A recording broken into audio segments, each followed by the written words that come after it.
Goldman Sachs recently came out with their home pricing predictions through 2026. So I wanted to do a deep dive into our market along with Sachs predictions to see how they really line up. Fortune magazine recently released an article by Lance Lambert titled 4 Years of Housing Market Gridlock? ? And this is where they talk about Goldman Sachs price predictions, etc. And if you want to read the article, please do. It's got a lot of really good information. It basically goes over how the housing market shifted so much starting summer of 2020 and why. Hi guys, I'm Daphne Quay, your boss lady realtor here in Austin, Texas, and I work with people from all over the world and all over the country who are looking to buy a house in Austin or sell a home in Austin. If you're thinking about buying a home here or selling a current home, contact me. My contact information is in the description below. You can also set up a direct Zoom call with me one-on-one. I've made several other housing market update videos in the past, but those have really been more along the lines of what to expect in today's market, whenever today was, or the process of buying a home in a competitive market, or what it's like to sell a home in a particular market, etc. Today, I want to share some really interesting numbers that I found that I think will be really helpful if you are thinking about selling a home, buying a home, or potentially investing in real estate, not just in Austin, but potentially in other parts of the country too. So watch this all the way to the end because I've got a lot of information and a lot of numbers to share with you. Let's go. As we know, back in 2020, with people working remotely, interest rates being at an all-time low, fairly normal amounts of housing inventory for the time, as everybody caught wind as what was going and eventually housing demand went up, we had a massive boom, and it seemed like everybody was looking to buy or sell a home. I recently heard a statistic that during 2020, the research team at the Federal Reserve estimated that the housing supply would have to increase by 300% to reach demand. That's crazy, right? Also, did you happen to buy a home in 2020? Leave a comment. I want to know what your experience was and how much appreciation you've seen since. Lambert reported that in March of 2020 and June of 2022, pricing increased by 43.3% nationwide. I do really feel like though, spring of 2021 through midsummer of 2022, that's when everything was going crazy and inventory was so low.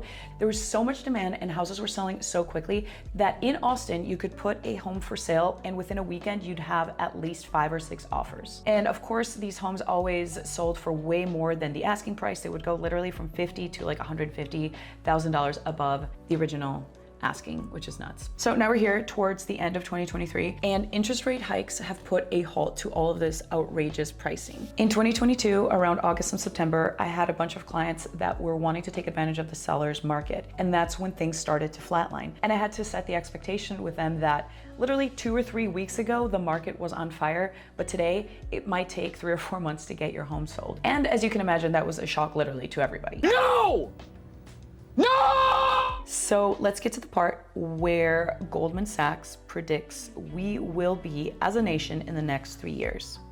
In 2023, they're saying that home values will go up nationwide by 1.3%. They're saying that by 2024, they will go up by 1.7%, 2025, up by 2.4%, and by 2026, up by 3.8%. What do you think? Now, I'm not an economist, guys, but this feels a little bit slow to me considering that the national annual growth rate is around 5 to 6%. Let me know. I'm really interested to hear what you guys have to say. So if their predictions are correct, by the end of 2026, we're going to see a 4.5% increase above the peak of summer of 2022. So that's not like a super amazing number, but I feel like fairly consistent, especially since everybody's thinking that the market's going to crash. This also makes me think that if homes are going to appreciate by 4.5% over that 3-year period, it seems to me that interest rates are probably going to hover right around that 6 to 7% mark. Goldman Sachs also shared a list of 20 markets that saw price decreases in 2023. At the top of the list was our very own Austin, Texas, which was down by 9.2%. This is almost double the drop of other markets that saw a decrease in home values. A handful of other markets were Las Vegas, Phoenix, and Fort Worth, which went down by about 5.5 to 5.1%.